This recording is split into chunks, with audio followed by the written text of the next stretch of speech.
Good afternoon and welcome to our regular council meeting of June 27th, 2022. I'll call the meeting to order at 5 p.m. First item on the agenda is 1.1 conflict of interest declaration, pecuniary or non-pecuniary. Is there any in the room this afternoon? Thank you. Moving on to item 2.1. The acceptance of the agenda. Are there any additions to the agenda this evening? See none, could I get someone to make a motion to accept the agenda as circulated? Councillor Pickering, any discussion? I'll call the question. All those in favor? Carried unanimously. Thank you.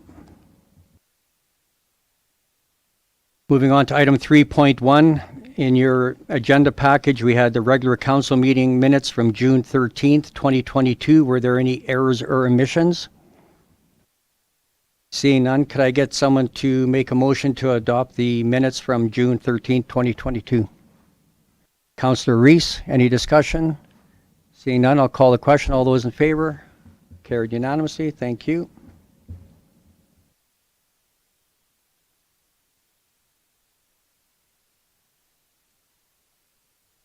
Under business arising from the minutes, item 4.1, speed limit reduction study update. We have our manager of community policing, Mark Anderson, and our planner, Melanie Messier, that's supposed to be presenting, along with Dustin Yanke, our manager of infrastructure.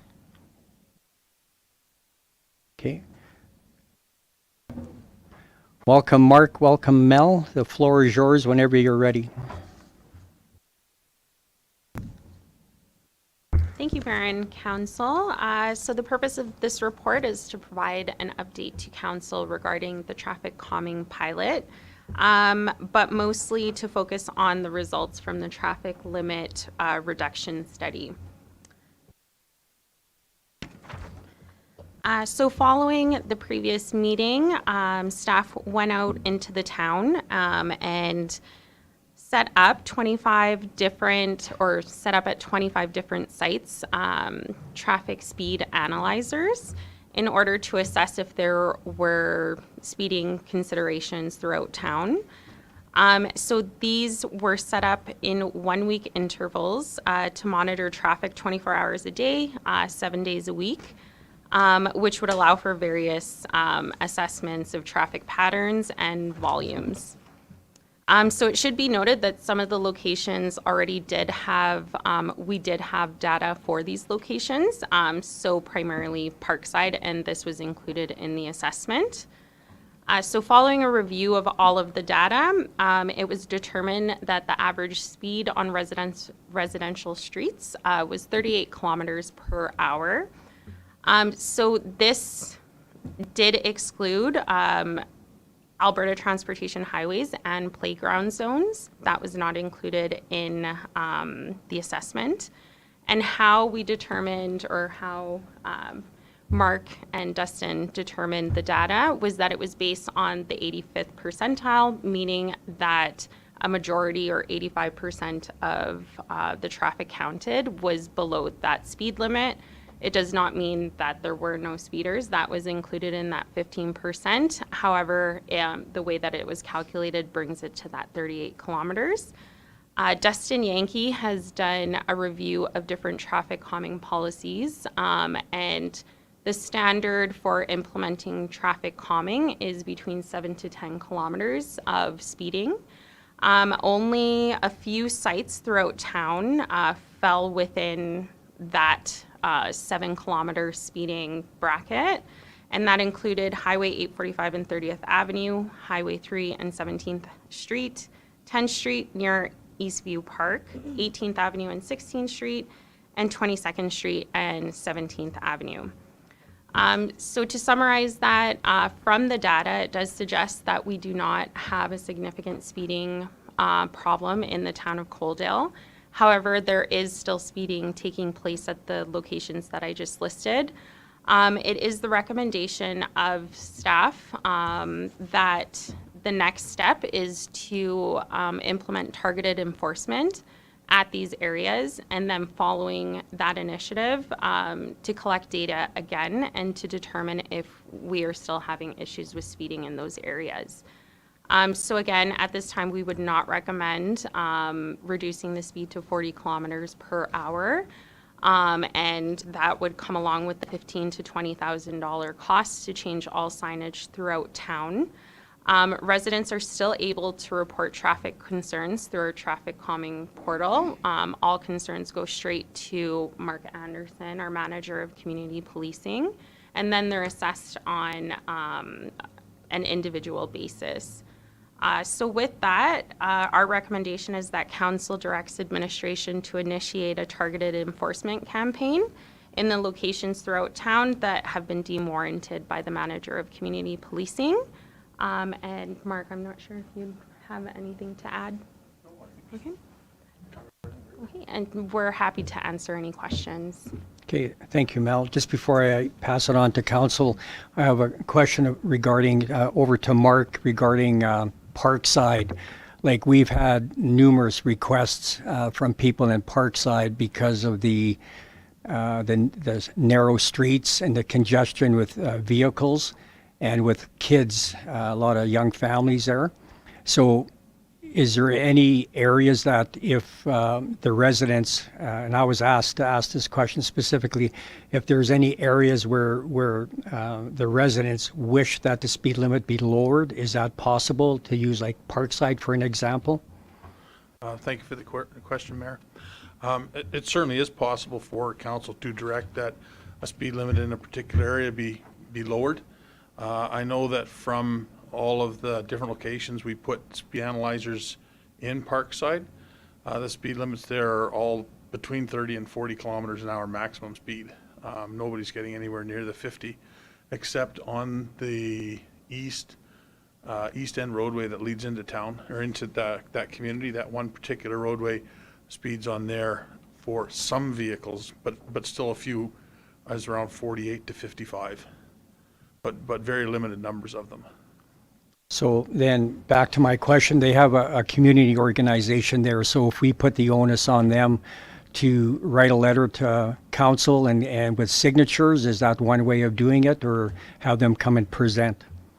I think it's certainly possible that they can send a letter into council, and council can provide us the direction. We can make certain that happens if that's what council wishes us to do. Absolutely. Okay, thank you. And then my other question is, when they had the open houses at Kate Andrews and at Baker regarding the new high school rec center, Councillor Rees and myself, we had one family that was quite concerned about the speed limit on 16th Avenue, the way it is now, and then they're going to be more concerned when the school opens with the school buses using that as well. So my question is about 16th Avenue, same as Parkside, like what is your feeling on that one? So in anticipation of the high school being developed and a change in road traffic patterns there, we did conduct some speed analysis on 16th Avenue, just pre-construction and just as construction was beginning, so that we had a baseline to measure it. At that point, there wasn't any significant numbers of speeders on 16th Avenue North. And absolutely, if there's a problem and the community citizens would like to have the speed limit lowered and approach council, again, we can certainly do that if that's what council directs. Or what I would propose then is, once that school construction is finished and we have that roadway open, we conduct a speed analysis right away, so that we're on top of that and have the information available to council. Okay, thank you. Kalen's got a comment. Mayor, one potential area of caution with resident requests for the reduction of speed, if it's not substantiated by neutral objective data, it becomes a bit tenuous to manage other requests in the future throughout town, because not everybody on a city block, for instance, will agree on whether the speed should be decreased. Some might find it frustrating because they get to work 30 seconds later.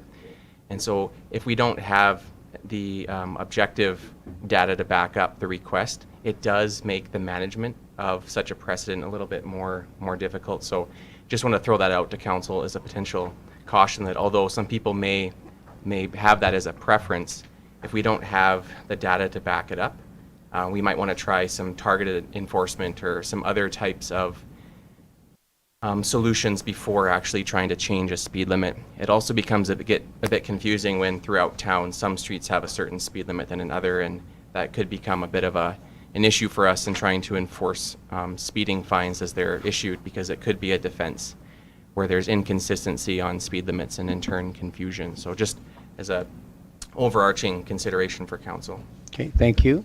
I'll open it up to the floor now. Any questions? Deputy Mayor Avery. Thank you, Mayor Van Rijn.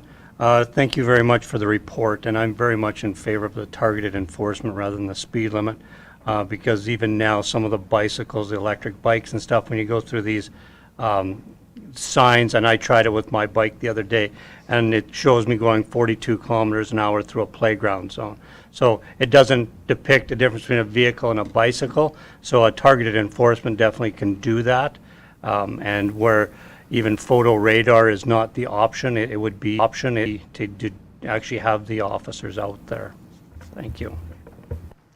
Councillor Beekman. Thank you, Mayor, and thank you for the presentation. Just one question in regards to, it says replacing the signage throughout the town would be $15,000 to $20,000 if we were to adopt a speed limit change down the road. I got asked a couple times on why, just to explain that cost a little bit more, because maybe I'm unaware of what the signage actually costs. So I believe that number was put together by Dustin, Yanke, who isn't here today, but what I would imagine is simply all of the signage throughout town that would need to be switched out. I would imagine that he would have assessed that cost with a sign provider. There's also the poles that are included. There's also the installation that's included. So I would imagine it would amount to that, but we can definitely follow up following the meeting with that information. It's not, like I said, not pressing or pertinent right now. I know I'd gotten asked on how the signage can cost so much, and just for a little bit of clarification. Thank you. Thank you. Any further questions? Could I get someone to entertain a motion? There's two options. That council directs administration to initiate a targeted enforcement campaign in locations throughout the town deemed warranted by manager of community policing, or that option two, that council provide alternate direction to administration. Councillor Rees. Mayor Van Rijn, I'd like to make a motion that council direct administration to initiate a targeted enforcement campaign in locations throughout the town deemed warranted by the manager of community policing. Thank you. There's a motion on the floor. Any further discussion? I'll call the question. All those in favor? Carried unanimously. Thank you very much.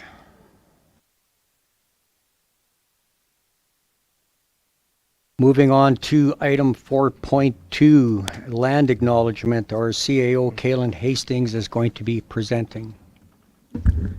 Thank you, Mayor.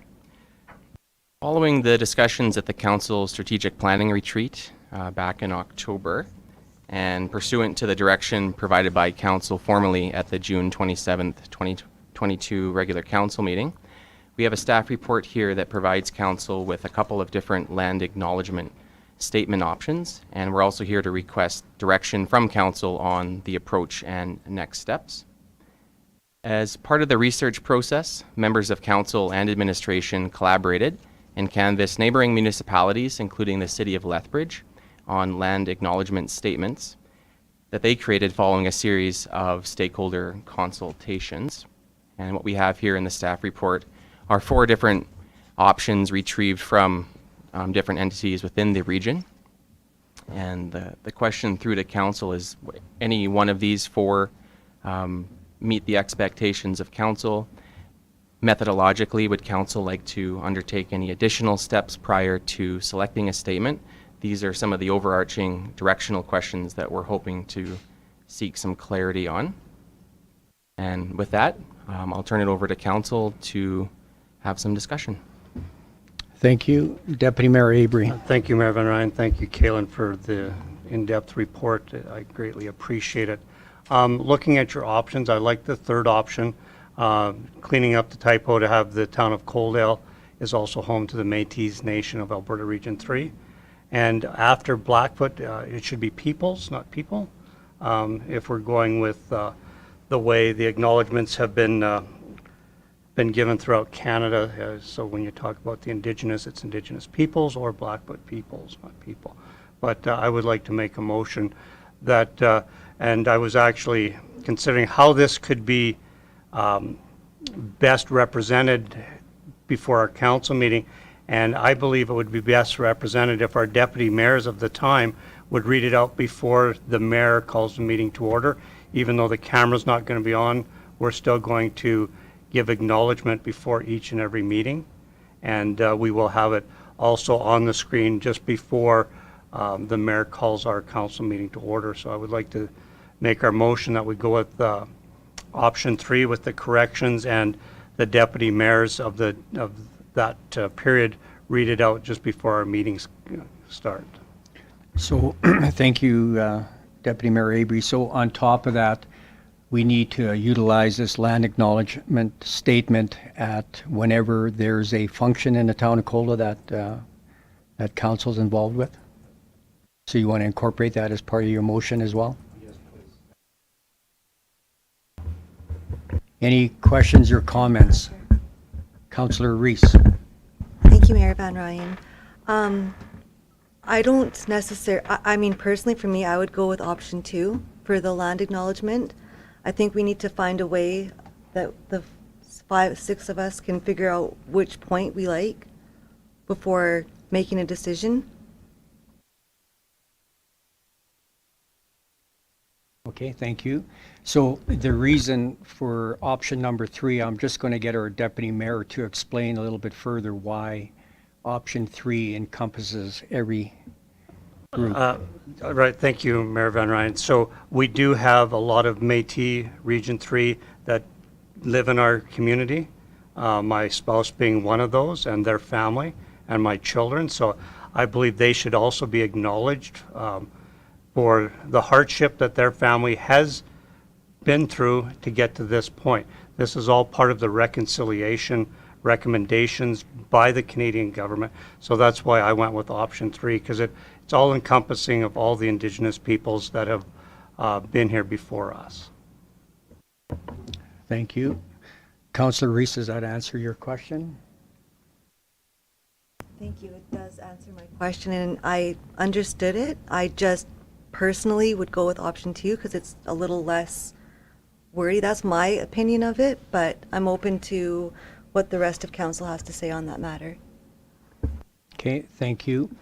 I'm also in favor of land acknowledgement option 3 with the correction of the typos. And then as far as the intent of the motion, we just got to think of some verbiage for how we can incorporate it for functions. Go ahead. On that point, it may be helpful for council to direct that there be a procedure brought back so that it's clear and consistent.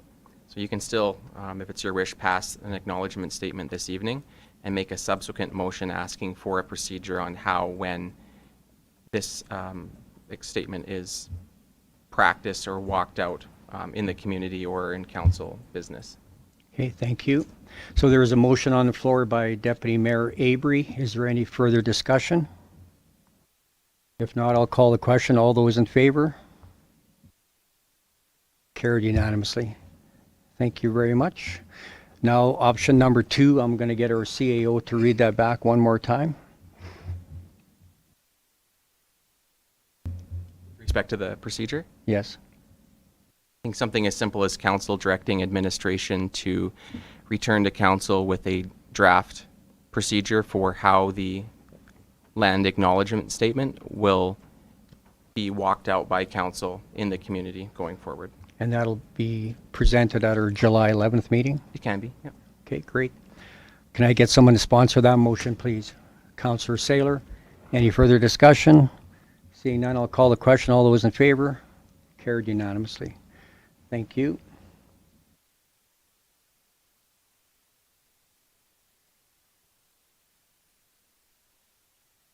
Okay, we're going to jump ahead to agenda item 7.1, traffic control bylaw 843-R-03-22. Second and third reading. We have our manager of community policing, Mark Anderson, presenting. Mark, the floor is yours. Very much, Mayor and Council. This item comes back from a previous council meeting where we were directed to seek some further input before council received the bylaw updated for second and third reading. The information that was requested was to be obtained from the town's legal counsel, which we did, and that information has been supplied previous to the meeting for you. Excuse me.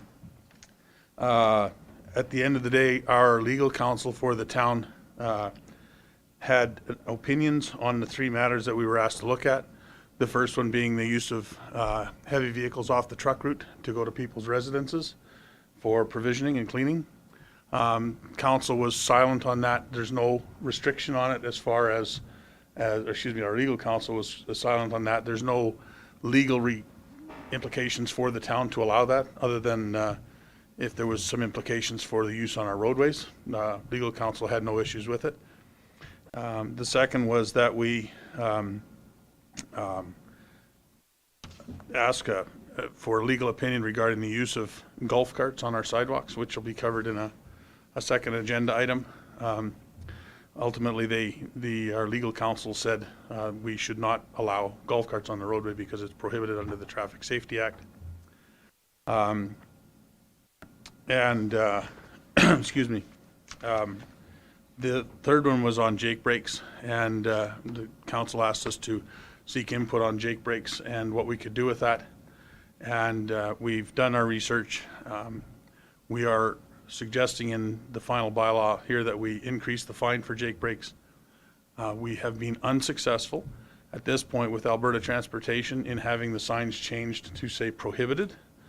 The direction that we received back from Alberta Transportation was that we would have to erect prohibited signs on town property, not on their right-of-way. We're still working on some other ideas that have worked in other towns between municipal enforcement and operations to find a solution to that part of it. However, I think at this point we should be moving forward with the conclusion of the update to the traffic safety bylaw.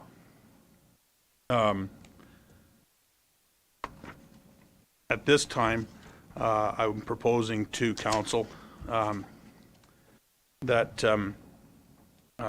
we update the current bylaw so that we reflect the current situation here in town, revising some of the sections that still refer to Lethbridge Police Service and other areas where the language is incorrect in the bylaw, so that we update those. I'm recommending that we update those sections of the bylaw that refer to speeding in school zones. Here, as we don't have school zones anymore, everything is a playground zone.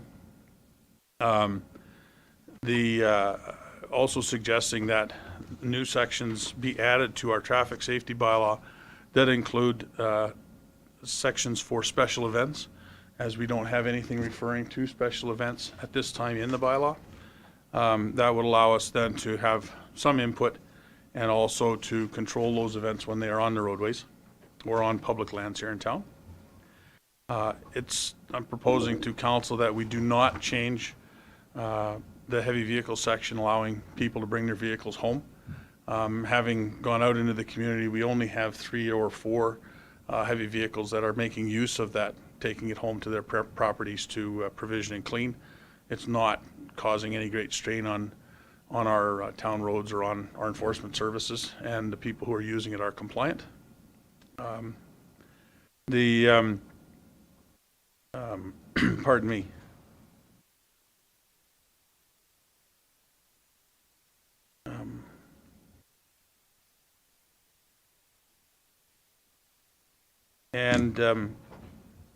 I think that by making these changes, we will reduce any kind of exposure we might have to any liabilities or confusion by having the bylaw updated and brought into today's realm.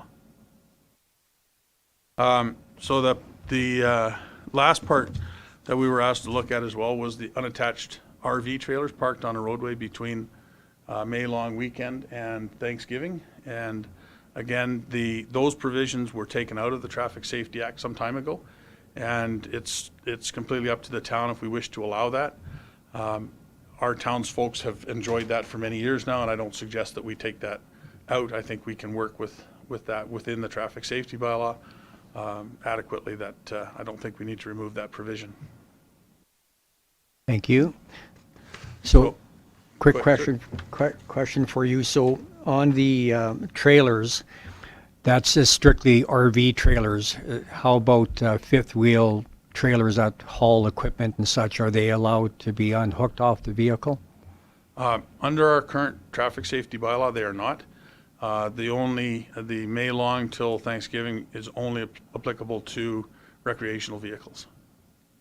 Okay, thank you. And then back to the heavy vehicles. So you're saying that a semi, the tractor unit part, they can take them home to clean them, and then can they leave them parked in front of their house overnight, or do they have to just clean and then remove them? No, the bylaw allows them to bring them home only during the day. They must be gone by 10 o'clock at night. And while they're in town, they actually have to be parked on their own property, not on the roadway. Okay, and then that's the same then obviously if it's a gravel truck? It would be the same as if it was a gravel truck, yes. It's still a heavy vehicle. Okay, so then clarification, if they bring it home to clean, it has to be parked on their property, or it can be parked on the street in front of their house? No, it has to be parked on their property. Okay. I'll open up to council. Any further questions, comments? Councillor Beekman, then Councillor Pickering. Thank you. First, for clarification, we're going to touch on the golf carts in the next presentation, correct? Yes, we are. Okay, excellent. Then this might be just a silly question. Maybe I'm reading something wrong. In our agenda, we're supposed to be discussing traffic control bylaw 843-R-03-22, but the bylaw provided in our agenda package is 570-R-11-06. Is there any reason for that, or am I just missing something there? The 1106 is the current bylaw. The 1122 would not be until such time as council were to provide second and third reading. Okay. Any further questions, comments? Okay, can I get some? Oh, go ahead. Question here through to our manager of community safety.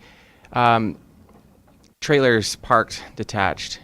Do you think it's important to amend the bylaw to specify what type of care and storage steps people should take if they're going to have a detached trailer parked on the street? Some streets, if they're a drainage street, for example, there is a bit of a slope, and some of those trailers are sitting there, and I'm assuming most people would put block behind the tires.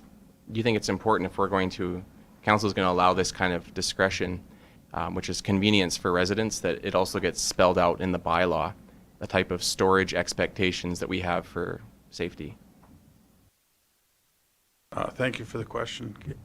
I would suggest you don't want to get too specific on it.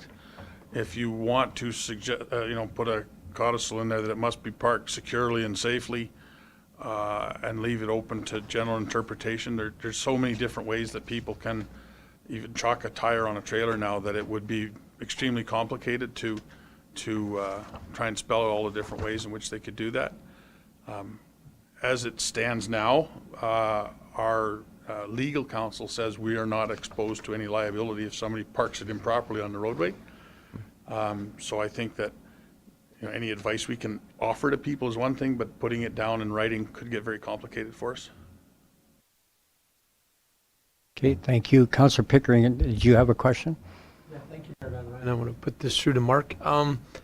First one is, when they are parking these trailers, what I've noticed is they're, like, as Kalen was recommending, they're parking them with slides out and storage in the cords across the sidewalk.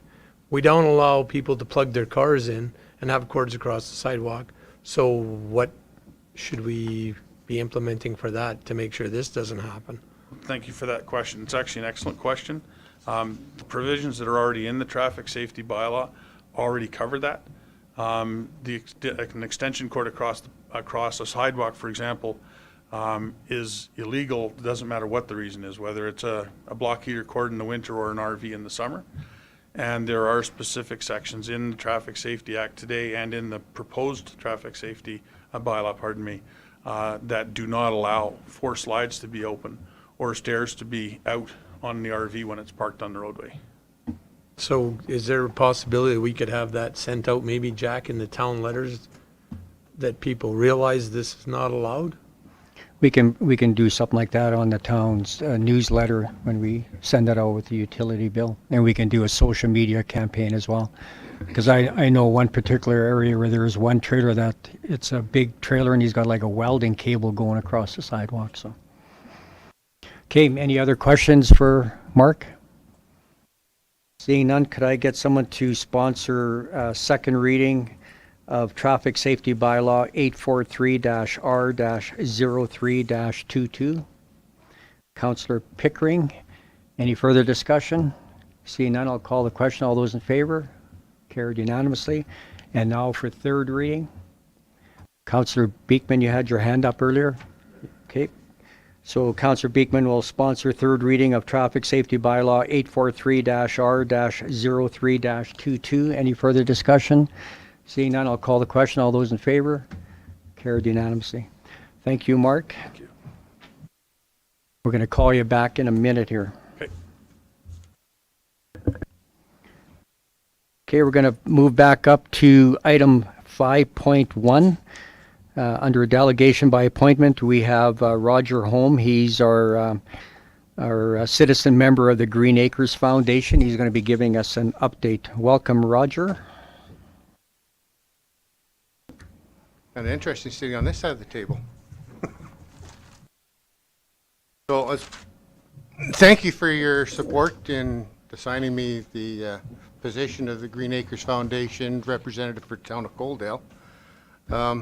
Just want to give you a little update, a little bit of background on Green Acres. I'm not sure how much everybody knows about it. So in Coaldale here, of course, we've got the Sunny South Lodge and the Manors and the apartments and stuff here in Coaldale.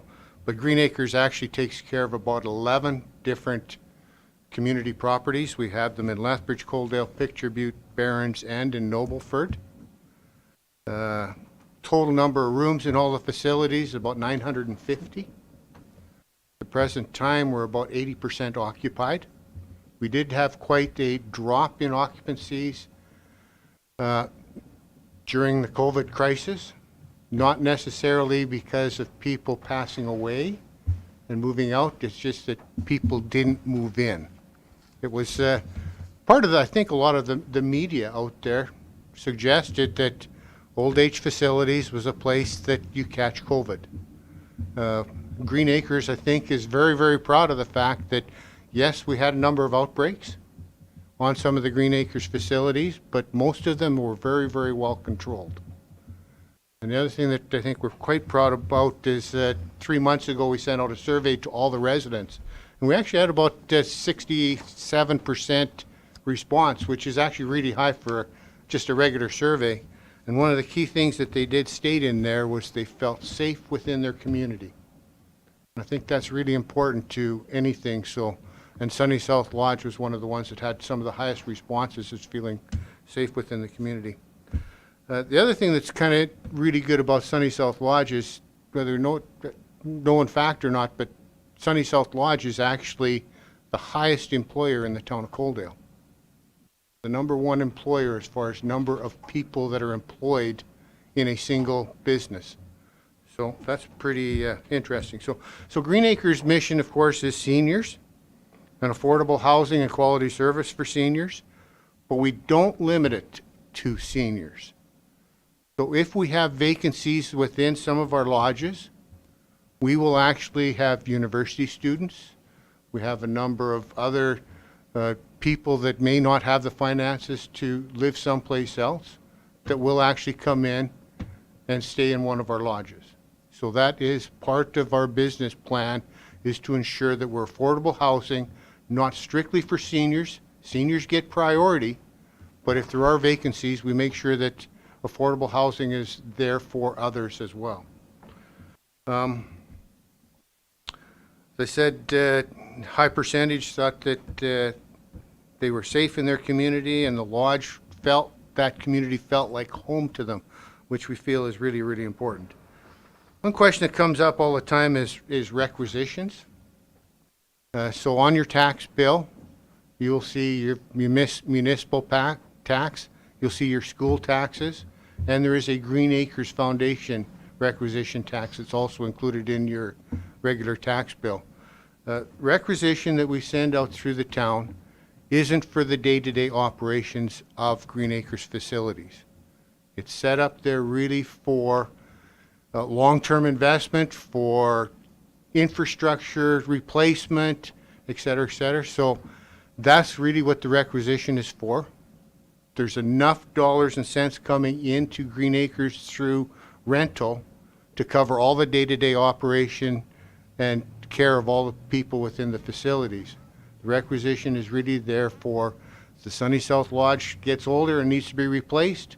We need to have those dollars in place that we can replace it, because we don't want to have to go out and borrow a lot of money.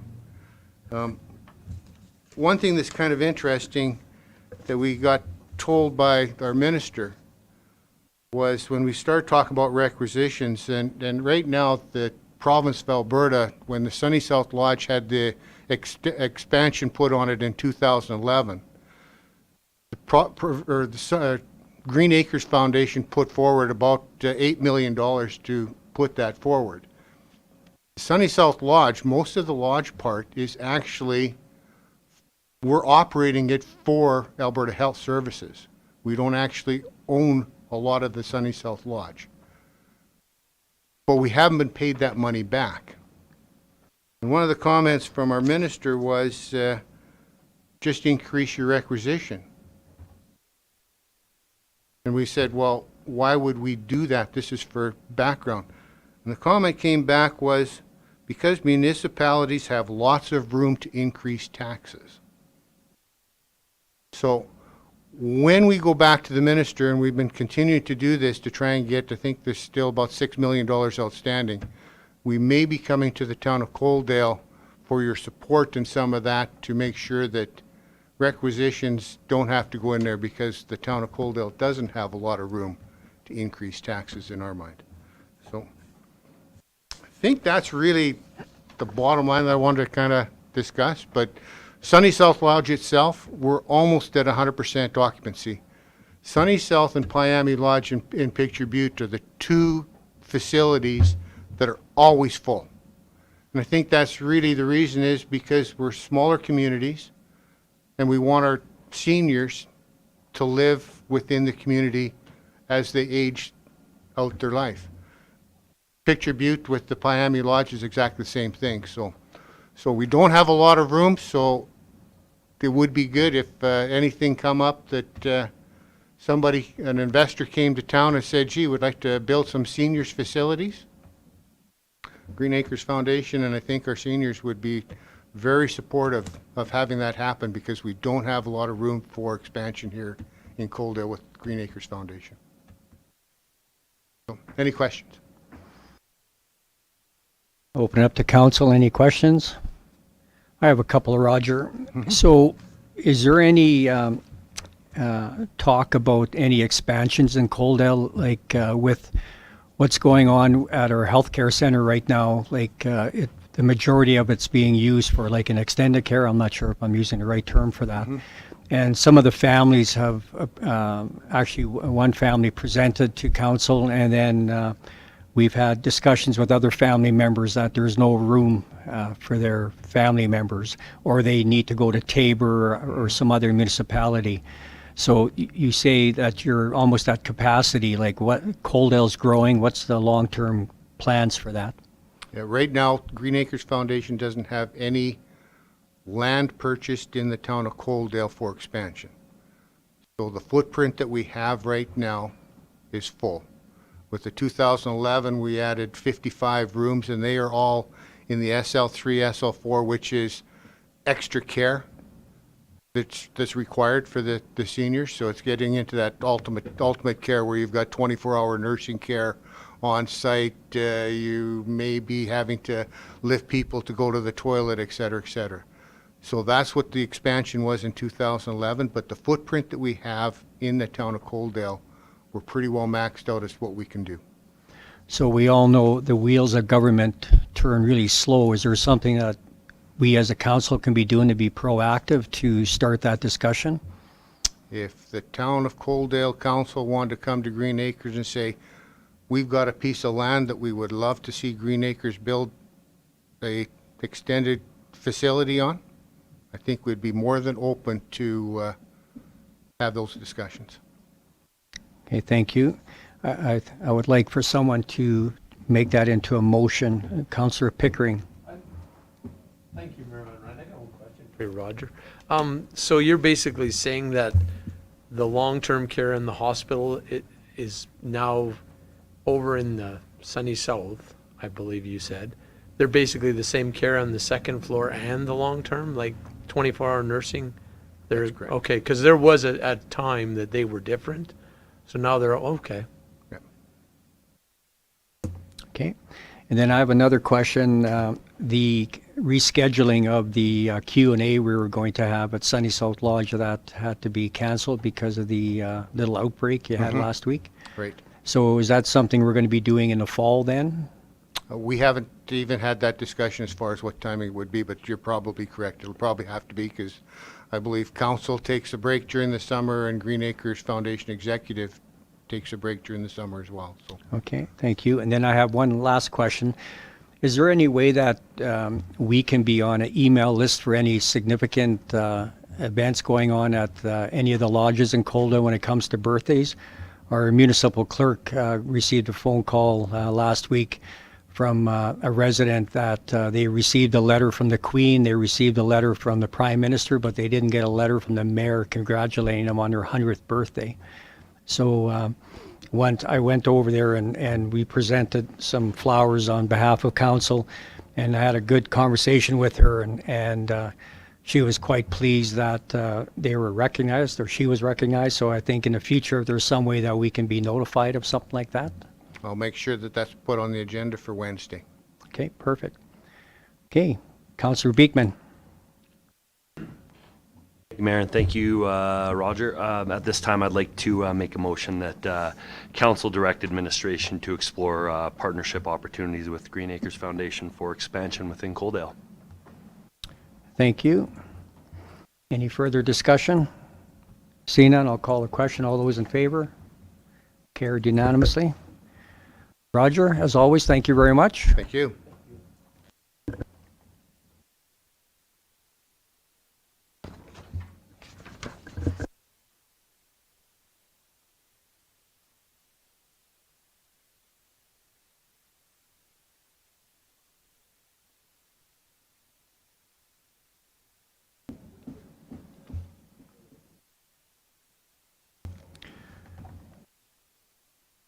We're going to move on to agenda item 5.2. We have our Staff Sergeant Mike Numan in attendance this evening to discuss community policing report update.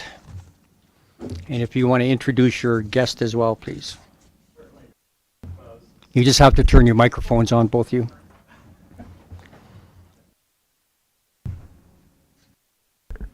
Good evening, Your Worship. It's Staff Sergeant Mike Numan, as you know, and then Sergeant Dave Marentet.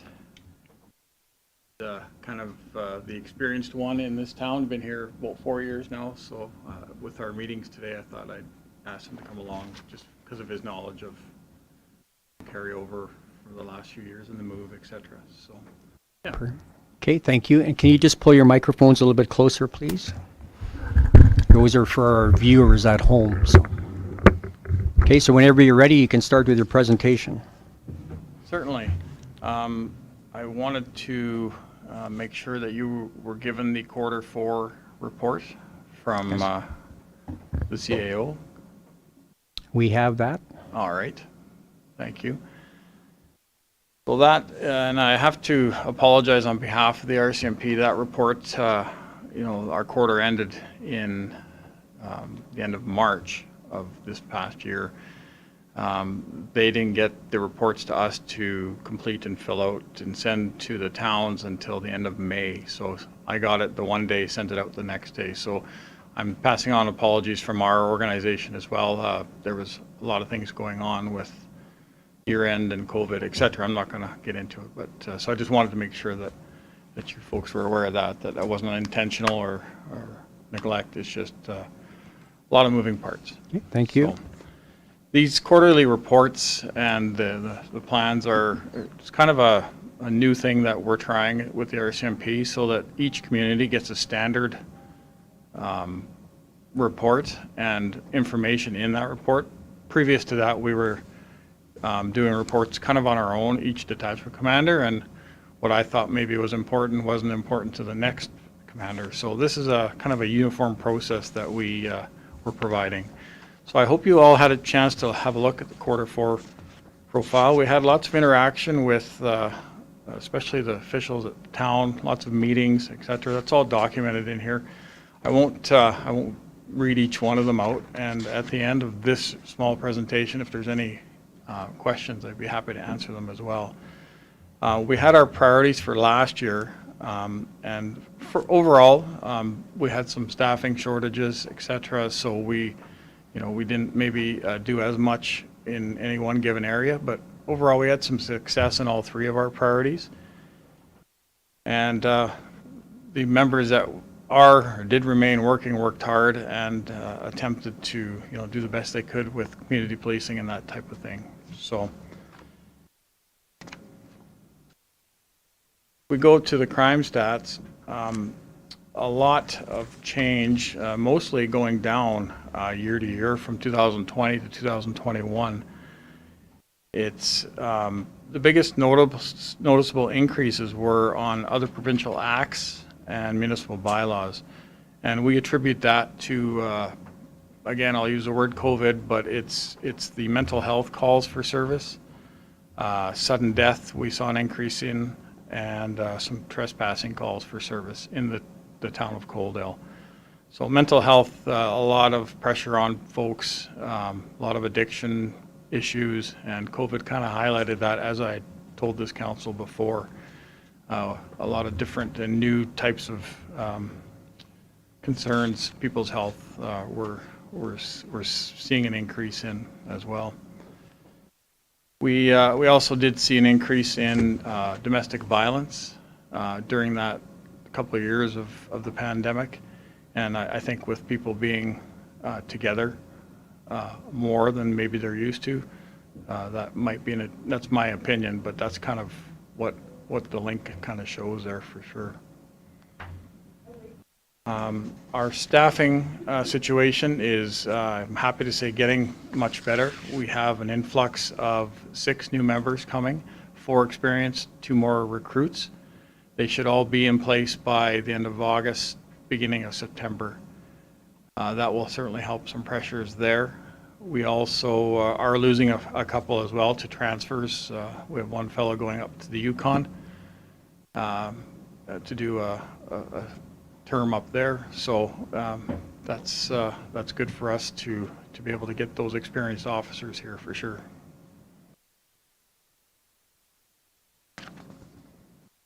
So Mike, just a quick question, those 6 new ones that are coming, Yes. that's going to be for Coaldale or just for the detachment?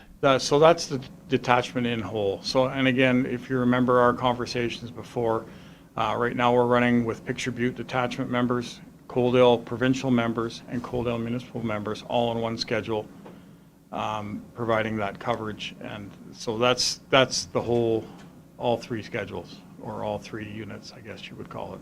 Okay, thank you. 60 members. I'm not going to go into the financials unless there were certain questions about that. That is prepared by our financial corporation out of K Division.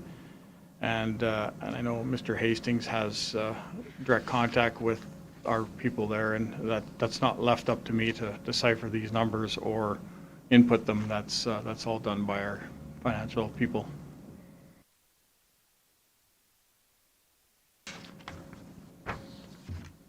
I'll stop there, and for this report itself, there will be another one coming for the new quarter, starting April 1st to the end of June. So hopefully we'll get you a report here by mid-July, end of July for the first quarter. Was there any questions in relation to this quarter 4 from last year that I could answer to anybody? We'll open up to council. Any questions for Staff Sergeant? I'll just have a question regarding on your report. You were saying that, I forget the terminology you used, like for petty theft, that's actually gone down? Petty theft? Well, and like I say, I'm not sure if I'm Oh, using... trespassing. Or trespassing. No, up. Up. That's gone up. There was Okay. 2 areas that went up from year to year. One was the mental health calls, Yes. sudden deaths, those other provincial acts that we do investigate with the assistance of the coroner. And trespassing are seeing a little bit more of a transient nature people, whether they're from local or Lethbridge, but saw an increase in trespassing calls, for example, on the school ground, people camping out in places they shouldn't be, etc. So we're working with social agencies out of Lethbridge to try and deal with that and get them where they need to be. Okay, and if I could just get you to give us a little bit of an update with what you're able to regarding habitual petty theft that's going on, like anybody that's on social media, like on the Coldell pages, like it's repetitive over and over. And these individuals, can you walk us through the process, what happens with something like that? Certainly. First of all, social media, we do not monitor social media. And I think we've had this conversation, Your Worship, before. So a lot of the things that happen on social media, we may or may not know about as far as the police, or there may not be an incident created, a file created. And there's several reasons for that, I suppose. People either don't feel they want to bother calling the police because it's minor in nature, or they think nothing will get done. Variety of reasons. When we do get that information, we do, assign it to an officer. I know Sergeant Marintet will be able to speak to that as well. He's our operations NCO, so he takes care of that as well. But we create a file, it gets investigated. A lot of times it's either after the fact. We may know who committed the crime. Whether or not we can prove it is another factor.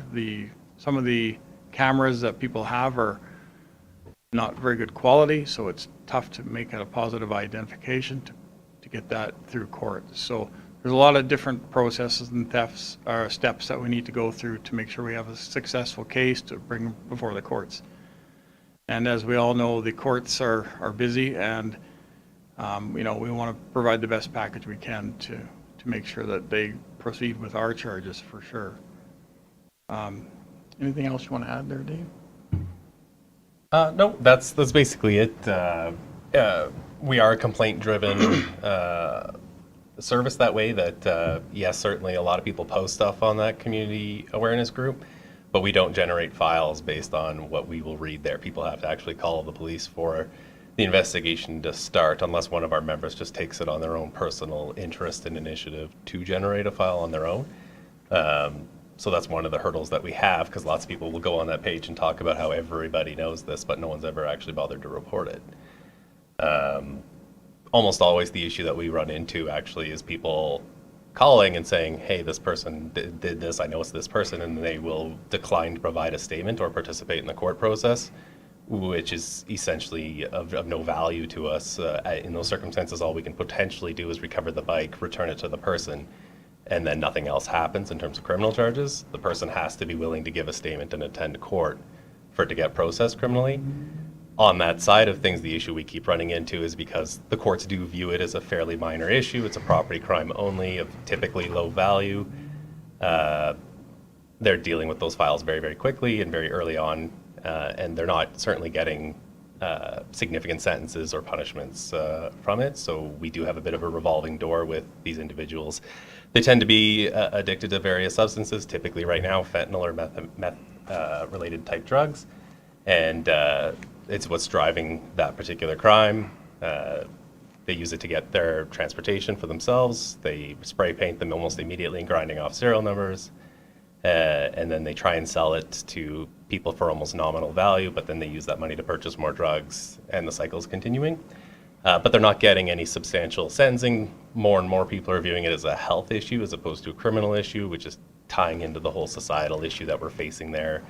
And what appears to be nothing being done, these people have been arrested and charged repeatedly, but they're immediately released, and very little comes out of the criminal justice system currently for those charges.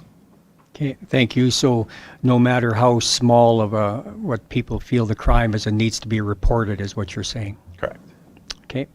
And then something that we've discussed in the past that I would like for us to look into more is to have a town hall meeting where we have as many of the members that we can to be at the town hall meeting along with members of council.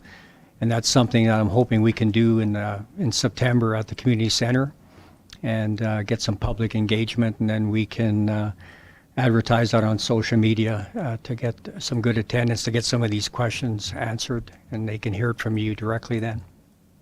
Certainly, and I think we spoke, Your Worship, about that possibility of doing that. In the package that was provided, I see you have the body-worn cameras up for the officers, but there's also the R.C.M.P app. That slide is on there. Yes. That is another good new tool that we have for anybody that has an Android or smartphone. They can load that app. They can report these small crimes on there, so they don't have to call in or stop in at our detachment if everybody's busy. So this is just another way to stay connected. Plus, they can look at crime trends and those types of things on that app. That's maintained by our social media people out of K-Division. Okay. We can get the town to advertise this on our social media platform, and then maybe we could get the staff sergeant to speak with somebody regarding the verbiage that we should put along with that. We have John can probably look after that, I would think. So. Sure. Okay, perfect. Any questions for either of our guests? Okay, well, thank you very much. Don't go anywhere, because we're going to utilize your services here for the next agenda item. We're going to be swearing in our new deputy mayor, Councillor Dale Pickering. So we're just going to take a moment to do that.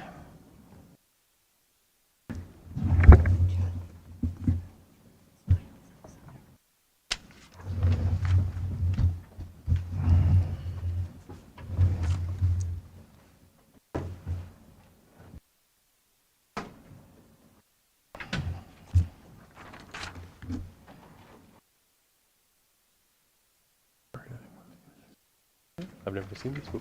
Oh, I did it before. Oh, okay.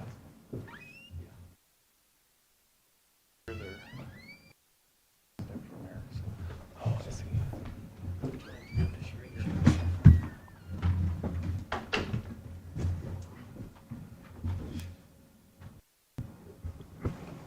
Come on up, Dale.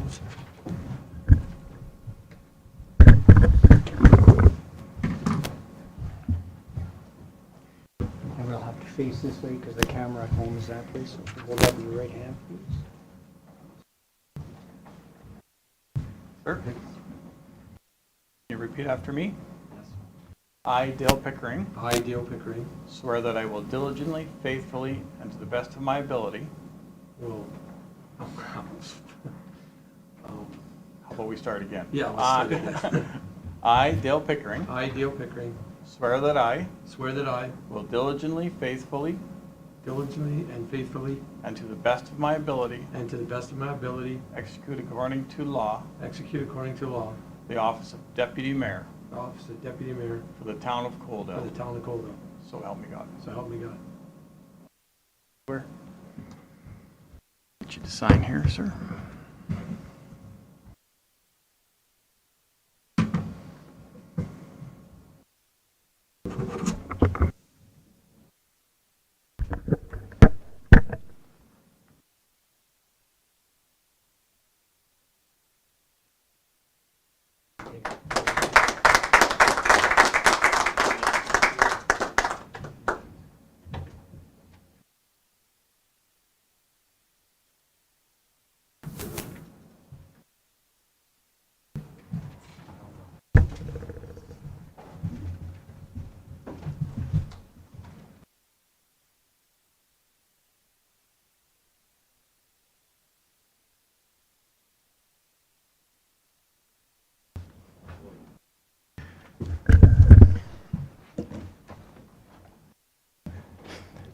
Congratulations, Deputy Mayor Pickering.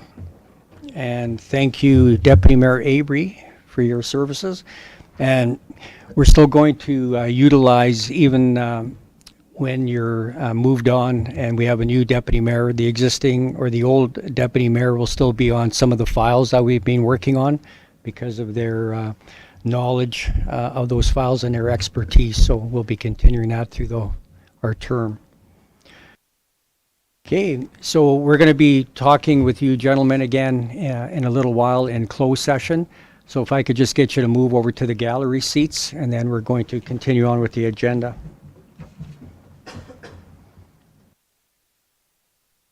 You might find this next one interesting.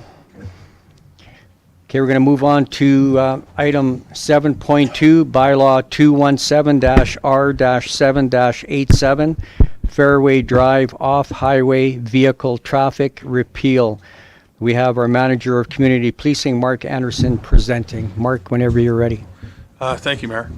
As I mentioned in our previous agenda item, we reached out to our legal counsel for the town regarding Bylaw 217-R-787, which was the Fairway Drive Off-Highway Vehicle Bylaw, which was passed many years ago, which permitted the use of golf carts on Fairway Drive and near the golf course. The bylaw was passed at a time when the community of Fairway or Land O'Lakes was separated from the rest of the town, and the town has grown up to it now. And it came to light when we've had a number of golf carts driving from different communities over to the golf course, and it precipitated a review of our traffic safety bylaw and of this Fairway Drive off-highway bylaw. We referred it to our legal counsel, and legal counsel returned with the opinion that we should not allow golf carts to drive on the roadway, on the highways, as it is specifically prohibited under the Traffic Safety Act of Alberta. And for that reason, I am returning to ask council to repeal that particular bylaw, but also that given it's a better than 40-year precedent in the community, there's going to be a significant amount of public engagement between administration and myself with the people who are most affected by that, being Land O'Lakes Golf Course and the community of Fairways. So that we can help them understand why that this is changing and the need for it, and also to gain voluntary compliance with the new bylaw, and to make sure that we can, in proper fashion, lessen the impact that it would have on one of our major community resources and community recreational facilities here in the town. And for that reason, I'm suggesting and proposing that council move to rescind Bylaw 217-R-787. So Mark, if you could just, for our viewers at home, the way the bylaw is written right now, what can the homeowner do if they live in Land O'Lakes?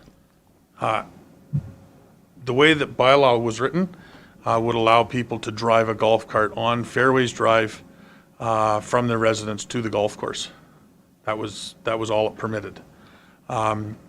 Also, by the way that Land O'Lakes Golf Course was using the roadways, they were also using two sections of sidewalks on Fairways Drive as part of their cart path for the golf course.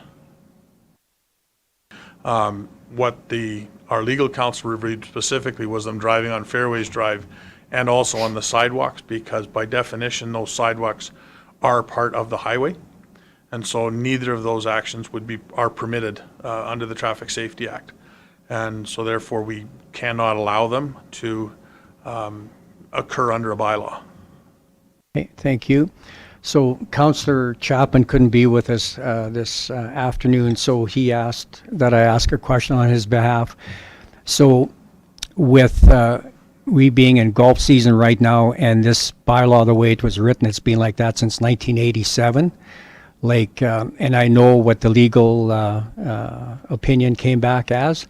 So the question was whether or not, if we extend this grace period until the current golf season is over, and then we have the winter months to do the education piece to the residents that live in Land O'Lakes, or do we repeal it this evening and then deal with the repercussions? If I understand correctly from our legal counsel, I believe I do, the bylaw actually has no effect at this time because under the Municipal Government Act, our bylaw can't supersede a Traffic Safety Act. So technically, it has no force now regardless. It would be my suggestion that we repeal it now and within my unit, we deal with it as an education process. So if we encounter somebody who is driving on Fairways Drive, we can explain the situation to them without taking an enforcement action, use it as an educational opportunity, and work with them to slowly build that trust and that ability within the community. Okay, thank you. And then if you could speak a little bit more about the sidewalks. So there's a couple of fairways where there's a sidewalk that runs parallel to them that they're using for a pathway now. Yes, so we looked at those sidewalks specifically, and under the Traffic Safety Act, those sidewalks are considered part of the highway. Doing some more research, there is a means by which we can separate those sidewalks from the highway by basically ceding the land or leasing the land to the golf course and making those sidewalks part of the golf course. Along with that, the town would then have to install a barricade of types to stop people from using that as a pedestrian sidewalk and provide adequate direction to sidewalks on the opposite side of the street. At that point, administration and I are currently working with Land O'Lakes to formulate a plan whereby we can do that and properly turn over those sections of sidewalks to the golf course, which then takes them out of being part of the highway. And the golf carts could then legally be driven on it, and the town would be within compliance with the Municipal Government Act and the Traffic Safety Act. Okay, thank you. I'll open it up to council. Councillor Avery. Thank you, Mayor Van Rijn. I'm just struggling a little bit. I understand why we need to rescind the bylaw, but I just, like, if you're coming from Cottonwood, yes. If you're coming from Waterfront, yes. But you have to cross that road to get to certain areas of the golf course. I'm really concerned. I'm not a golfer at all, so I don't know which hole it is where right along the roadway you have to drive after you hit the ball, drive the ball, whatever you do to it. 11 and 17. But I'm concerned because, this is one of few recreational facilities we have in our town, and it's going to impede his business. I'm really concerned about that. I would like to see a plan worked out with Land O'Lakes Golf Course before we go ahead and say, no, you can't. But I also, from living close in that area, not on the golf course, know there's lots of golf carts that are driven down St. Mary's Canal from a long ways away into the golf course. So I understand why we need to do it. I just don't want to affect somebody's business in town. If I understand the question in there, thank you for the question. There are 2 points on the golf course where golf carts cross the street, where they don't drive on it. We did address those specific questions with council, and yes, we can have a crossing as long as we designate that as a crossing. We sign it and we ensure that there's adequate visibility, which is also part of our discussions that are underway now with Land O'Lakes to make sure that we bring all of this into compliance and have as little effect on their operations as we possibly can. So just for clarification, if it's the will of council this afternoon to repeal the bylaw, moving forward, you're going to use it as education. If you see a golf cart on the street, you're going to stop them and tell them you can't do this. And we're not going to start enforcing this until next golfing season then? Is that? Absolutely, correct. Okay. Any further Councillor Beekman and then Deputy Mayor Pickering. Thank you, Mayor. A couple questions to you, Mark. So if I'm understanding correctly, this bylaw is just a stale bylaw because you had said that our bylaws can't overrule a Traffic Safety Act decision, correct? That's correct. So no matter what we do with this bylaw, whether we keep the bylaw or scrap the bylaw, it's still illegal, right? That's correct. Okay, then I guess that removes my other questions. Thank you. Deputy Mayor Pickering. Thank you, Mayor Van Rijn, and through to Mark. My question is, well, it's hole number 11 and hole number 17 that the sidewalks do run along the street. The question is, if you give or say turn that back over to Land O'Lakes Golf Course, where would you have a sidewalk for the people to travel on in the winter, and who's going to maintain these? I'm wondering if it wouldn't be easier to approach Land O'Lakes and have him pave 2 paths along hole number 11 and 17 and still retain the sidewalks. That's certainly something we can approach him with. When we viewed the sidewalks for what is there are sidewalks on both sides of the roadway. So Okay. it would be a matter of us redirecting people through the use of crosswalks to the opposite side of the road to travel. Okay. Thank you. Councillor Pickering has one more question. Beekman. Or, sorry, Beekman. That's all right. Thank you. One other question, I guess, is there the opportunity to be able to paint in something like a bike lane? I know in Lethbridge we have there's designated bike lanes in there. Would we be able to do a designated cart lane on the road that would not be affected by the traffic or by the provincial bylaw? No, No? So virtually nothing we can do?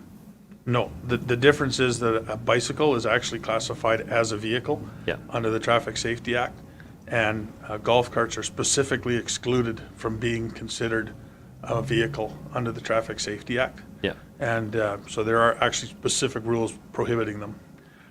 So we could not do that. The only way you could develop a roadway system on privately owned land, whether it was privately owned by the town, to create a different system, but it would have to be completely removed from the highway. Okay, so just one more time, if council voted unanimously to not repeal the bylaw, it doesn't change the fact that you can't do that. Correct. Okay. Kalen.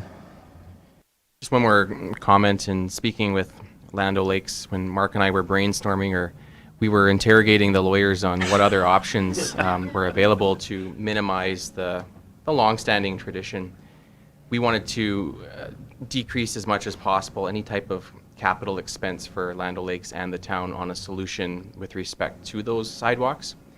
And the most straightforward solution, as Mark alluded to, would be to come up with some type of a lease agreement.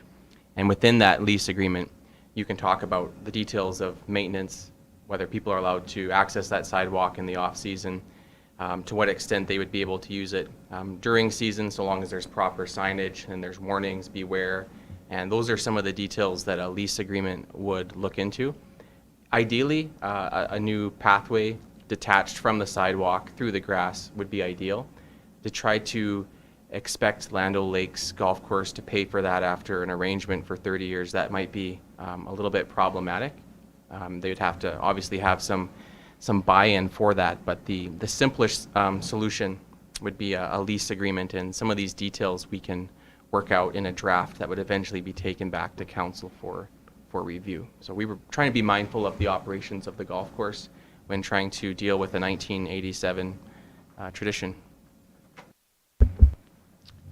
Thank you. Any further questions, comments? So our decision options are that council repeal 217-R-7-87, the Fairway Drive off-highway vehicle traffic bylaw. And our other option is that council repeal 217-R-7-87, the Fairway Drive off-highway vehicle traffic bylaw, and direct administration to complete discussions with Land O'Lakes Golf Course on an alternate solution. Can I get someone to sponsor one of those two options, please? Councillor Reese. Thank you, Mayor Van Rijn.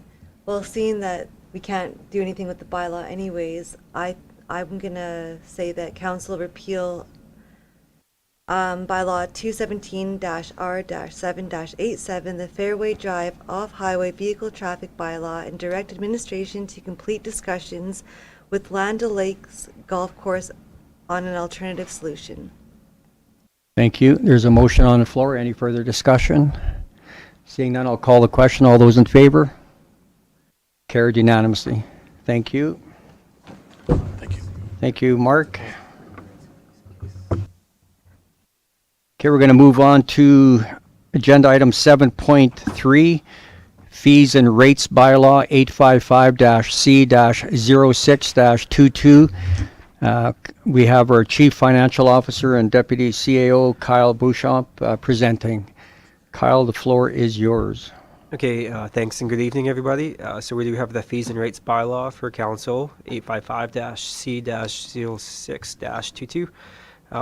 Going through the bylaw and looking at the fee schedule, the only amendments we're looking to are highlighted in yellow here, and they're just to add the factors from the traffic safety and transportation of dangerous goods, mainly what Mark just went over through in the traffic safety bylaw. So all of these amounts here correspond to the traffic safety bylaw that we just went through, with the corresponding offense fee on the right-hand side. That's the only changes we're requesting from this bylaw. And with that said, I'll turn it back to council for any questions on this. Thank you, Kyle. Any questions for our CFO?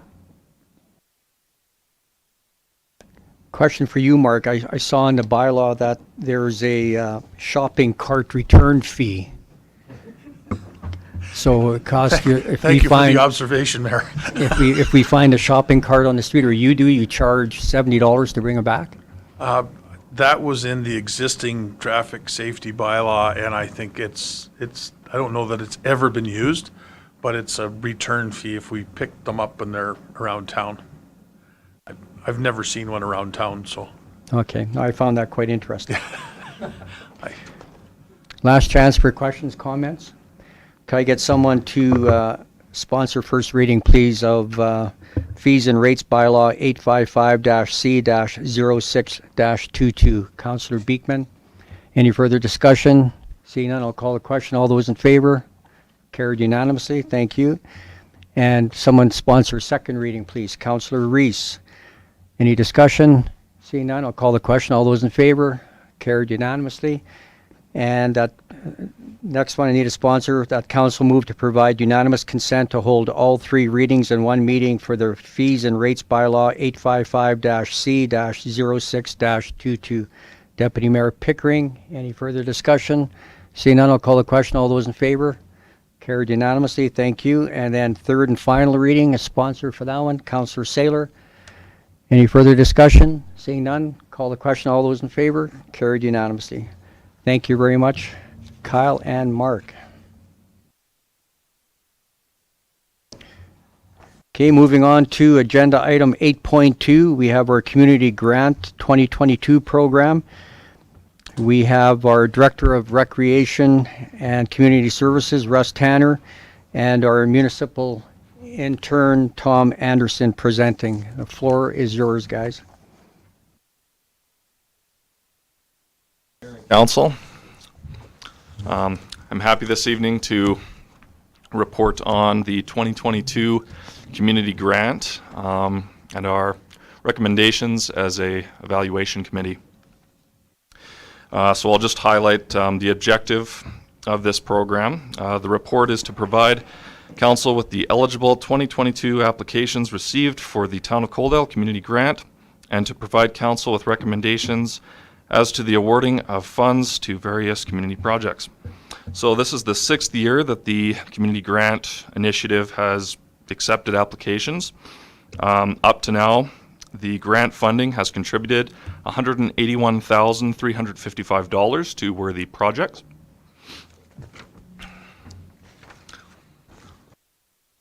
Through careful evaluation of all eligible applications was completed by the evaluation committee. The committee consists of Russ Tanner, to my left, Director of Recreation and Community Services, Erica, Client Services Coordinator, myself, and Councillors Abry and Councillor Beekman.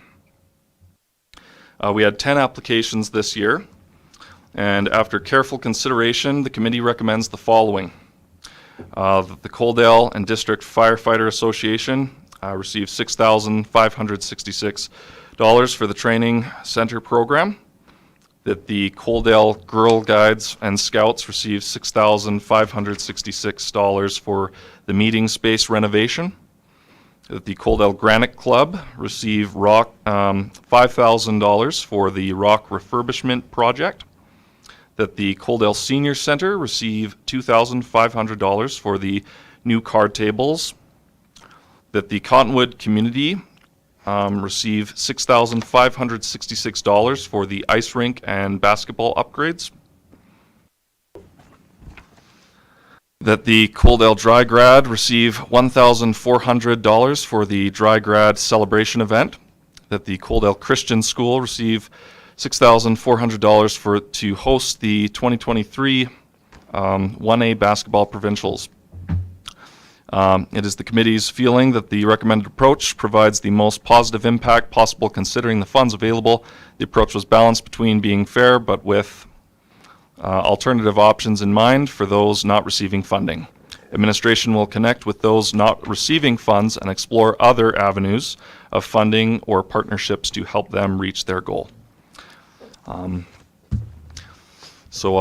Russ, if you have anything to add to that. I think you did a wonderful job, and unless there's any questions, I'll be here for questions.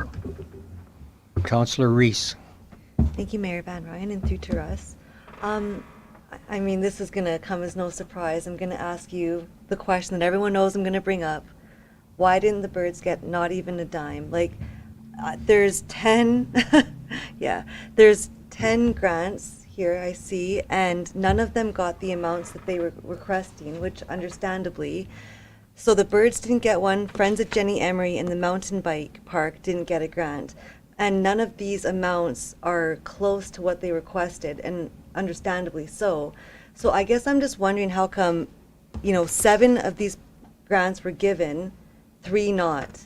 Can we say what? And I mean, those amounts, they can be divvied up some more.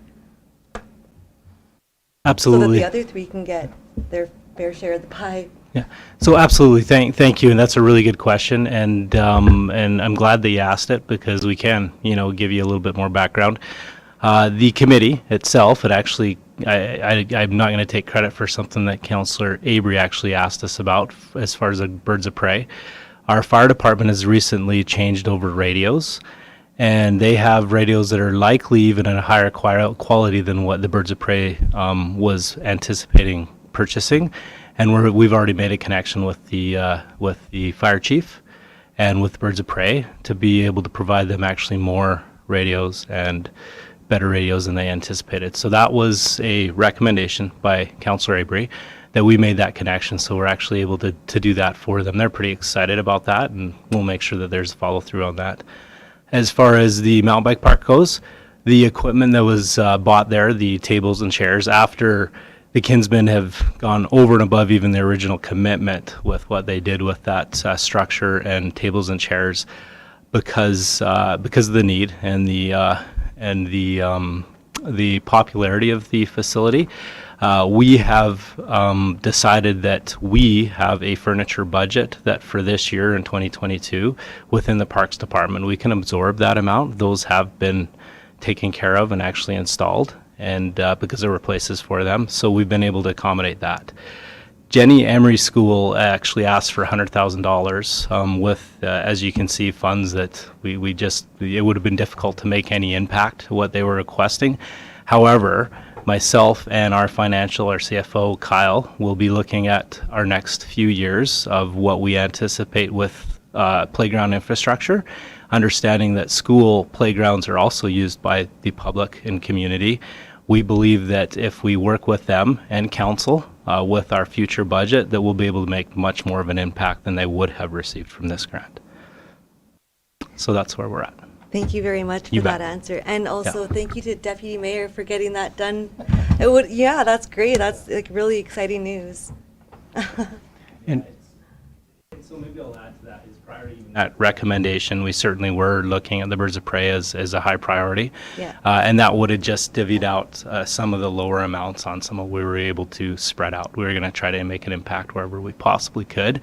But that then allowed us to make a bigger impact with other Yeah, asks. That's So great. Well, thank you again for clarifying, because like I said, when you're just looking at this and you see that there's 3 that didn't get it, I'm just like, well, just clarification, that's all I was looking for, so thank you for that. And I appreciate the question because we were still in the works of much of that, Yeah. with confidence that we could get the job done for Yeah. everybody here. So. Awesome, thank you so much. Thank you, and I just have a question or a comment, I guess. And Russ, this will be through to you, and I brought this up once before, like I'm totally in favor of all the grant recipients, like good job to the committee for doing that. The concern I have is what we refer to as an extension of government. So on this list, the Cottonwood community with the ice rink and the basketball upgrades, like that's town-owned infrastructure. So I don't understand why that needs to come to a community granting program that's meant for nonprofit organizations when some of these items can be spent with town budget money. So if we have parks money, like to give out that $6,000 and change for Cottonwood, and again, I'm totally in favor of them getting that fixed up. But moving forward under our terms of reference for this committee, like we need to visit that extension of government, because it's basically what you're saying is we're giving the money to the town of Coaldale to fix up their infrastructure. And I don't disagree with anything you just said, and I believe that we certainly could work within the grant to clarify that a little more. The Cottonwood community does do a number of things that would parallel and make them really similar to a not-for-profit organization that they fundraise on their own and do things on their own. They do look after the maintenance of the ice rink during the winter. Almost 100%. We've worked with them in large events of snow and things like that in the past. However, they do provide a service that saves the budget side of operations from a parks perspective, and some of what they're proposing and doing there within their application. Then again, certainly I agree with the fact that there are expenditures that we could certainly look at from our budget perspective. However, some of what they're planning on doing also helps their efficiencies for being able to store equipment close by in proximity in their operation of during the winter. And again, I'm totally in favor. I'm Yeah. just saying that we have to be careful. Yeah. Because Kinsman, we bought a K9 dog for the Lethbridge City Police, and we used gaming funds to pay for that dog. And it was a great program. And then we got a letter from the government that we had to pay all that money back, because that's the term they use, extension of government, that we're not allowed to use gaming funds for such projects. So anyways, good job on for the committee. Deputy Mayor Pickering. Thank you, Mayor Van Rijn. This is through to Russ. Just need a little clarification on that Coaldale Girl Guides and Scouts meeting space renovation. Where are they doing this at? For clarification as well, they're currently operating out of the basement of the pool right now, and they've done some renovations on their own. We've helped them with some to make sure that we're compliant with fire and things like that, but they have started to renovate the basement, and we will be readdressing that lease agreement by the end of the year, but for the first year they've been provided that space for free. So. That space is like up to standards as far as building specs and? Yes, it is. Okay. Yes, it is. That's been confirmed. Yeah. Okay, thank you. Any further questions, comments? So our decision option is that council award the requested funds as indicated by the committee, or that council relay to administration any changes they see fit. Councillor Abry. Thank you, Mayor Van Rijn, and it's not to make the motion as of yet. Now that Deputy Mayor Pickering has brought that up, it's concerning to me that this was a condemned space, and now we've got the Girl Guides and Scouts in there. And I believe as recent as the new council term tour that facility was condemned. So we were told back when the flood and the wall pushed in that this was a temporary fix, and so I'm really concerned that now we're starting to put renovations into a facility that shouldn't be renovated. You know, like I'm just, and I mentioned this during the deliberation of the funds, that I'm really concerned that when did this building become uncondemned, and why did it come to this point before, like, did we just put them in there just because we needed space? I hope not. I can speak to that. So there was never anything on paper that said that the facility was condemned. It needed to be repaired. So then when the scouts approached looking for a space, MPE Engineering donated their time and to do, and Russ can speak on this as well. So they went through all the documentation, and then they came back with some required upgrades from a safety perspective that needed to be done, as far as fire alarm, fire extinguishers, easy access to the second exits, and then they signed off on it that it was okay to be utilized. Kalen. Provide a little bit of background. We had some historical flooding issues in there, and as Councillor Avery mentioned, there was an issue with the north wall. Those were originally addressed, and then we did some additional structural fortification to that wall. As part of the cleanup of the flooding that happened, the sewer backup is what primarily triggered the issue down there. We had to gut a lot of what was down there to make it a usable space. And so structurally, the building was sound and always was sound. That is the location for the mechanical room, but it wasn't suitable to rent it out for the same events historically that we had used the basement for. So it was stripped down to concrete. The kitchen was dismantled because some of the fire suppression in there was not up to code. So essentially it was a cleaned up basement, concrete, with exposed beams, not exactly aesthetically pleasing. And it was at this stage where the scouts came forward and said that they weren't picky. That wasn't the aesthetic concerns that we had about that facility didn't concern them.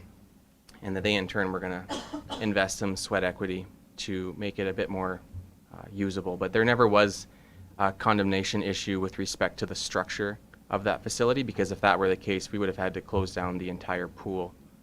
Because not just the mechanical room down there, but also the change rooms above there. I don't know if that helps. Sure, it helps, but I am quite sure in my terms on council that I've seen a report from an engineer, whether it was an employee of the town or an outsourced engineer, about that facility after the flooding, and us trying to get some emergency management funding to help fix that facility. So I'm still just really concerned about, giving them this funds, and then in 10 months we're going to be told, oh, no, this isn't the proper facility. But that's besides the point. Well, we're going by the direction of MPE that said that it was usable space. Kalen, you have another comment? Just a question through to Councillor Avery. Would it help just to bring to a subsequent council meeting some documentation that provides the most current up-to-date assessment of that space, just to put that on record? I believe all of this council needs to see from the time of the flood, when we toured that facility and the wall sloughed in that 8 to 10 inches, and that initial report to what MPE is saying today. Not saying I don't trust what MPE is saying, but they've given you an inspection on fire and building code, not on the structural stability of that facility. If it's means of egress and an extinguisher and alarm system, I worked in that code for 38 years, and that's what they have brought in you. What's the structural integrity of the facility? And right from the time of that flood to this MPE report.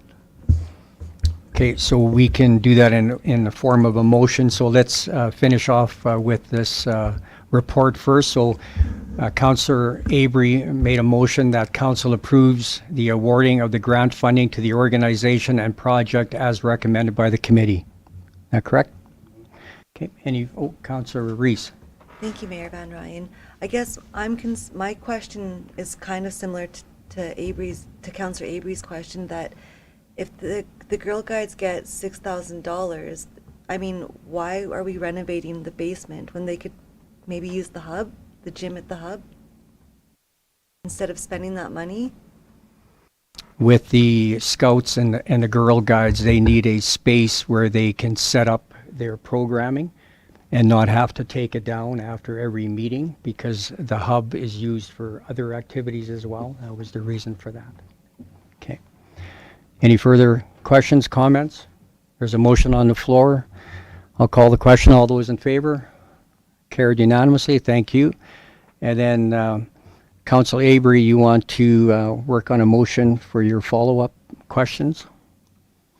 Yes, thanks, Mayor Van Rijn. I'd like to make a motion that administration bring back for our first meeting in September a full report on the structural integrity of the pool facility. Thank you. Any further discussion? Seeing none, I'll call the question. All those in favor? Carried unanimously. Thank you. So I believe that closes the open portion of... Oh, sorry. I'm looking. Oh, there it is. On the second page. Agenda item 8.3, appointment of the municipal property assessor, and we have our chief financial officer and deputy CAO, Kyle Beauchamp, presenting. Kyle, go ahead when you're ready. Okay, so this is in regards to the municipal property assessor for the town of Coaldale. So currently the town of Coaldale uses Benchmark Assessment Consultants, Inc. as our contracted property assessor. The current contract with Benchmark does expire on June 30th of this year. Under Section 284.21 of the Municipal Government Act, a municipality must appoint a person having the qualifications set out in the regulations of the provision of designated officer to carry out the functions, duties, powers of the municipal assessor under this act. Through the combination of requirements under the MGA and the current property assessor contract expiring, we are bringing this forward to Town of Coaldale to appoint a property assessor for the Town of Coaldale. So this was onto Alberta Purchasing as part of an RFP in compliance with the town's purchasing policy, as the expected service value is exceeding $75,000. The town of Coaldale did receive one proposal through the RFP process, that being from Benchmark Assessment Consultants. Details of the proposal and the financial impact are noted in the staff report. Administration has reviewed the proposal and can confirm to council that the firm does meet all the requirements to meet the regulations as municipal assessor. We've had a good working relationship with Benchmark in the past and haven't had any concerns about continuing this relationship for another 5 years. With that being said, we are looking for town council to appoint Benchmark Consultants, Inc. as the property assessor for the town of Coaldale. Thank you, Kyle. Quick question. So is there, you only had one expression of interest. Is there any other companies south of Calgary that do the same kind of work, or is Benchmark the only one? I have only heard of individuals who consult directly, like one-on-one with one municipality. For example, Crowson's Pass used to have one individual who only did Crowson's Pass. He then retired a number of years ago, and now they're a client with Benchmark. So I actually have not heard or seen another company south of Calgary who does this. 99% of the municipalities who do not have their own property assessor, south of Calgary, do use Benchmark Consultants.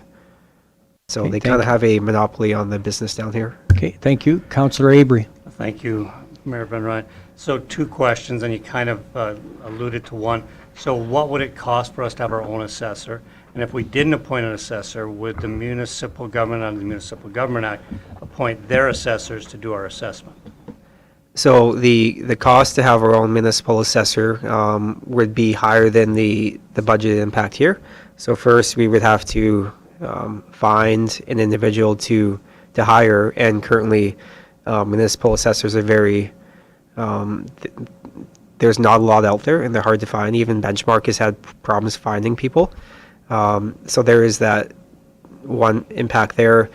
Not only do you have to hire one person to do it, but you do have to have the knowledge on staff to essentially manage the person, ensure they're doing the work properly, which, as far as the regulations of assessment, we don't have that knowledge on staff either.